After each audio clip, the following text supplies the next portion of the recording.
rallying people in one of the biggest protests ever held in Bangladesh against what's being called online blasphemy.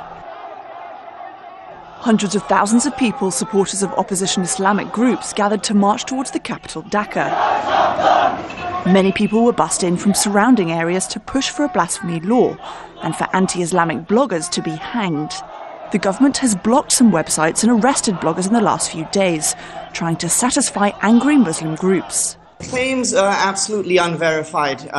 There has been no evidence produced to suggest that any of the bloggers who have in fact been arrested by the government as a sop towards these Islamist groups have indeed said anything which could even be construed as blasphemous or against Islam. Islamic leaders face trial for war crimes they're accused of committing during the 1971 fight for independence. 3 of them have already been found guilty. 2 have been given the death sentence, 1 life in prison.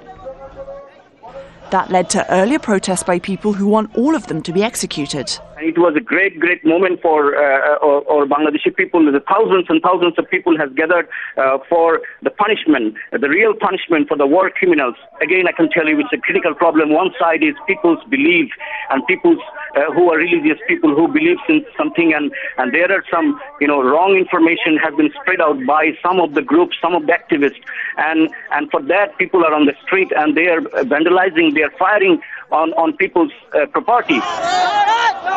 And there are fears of more violence. There's already a strong movement supporting harsher punishment for war criminals. And some see this as the start of a counter-strike, a massive show of support for Islamic groups and their leaders. Caroline Malone, Al Jazeera.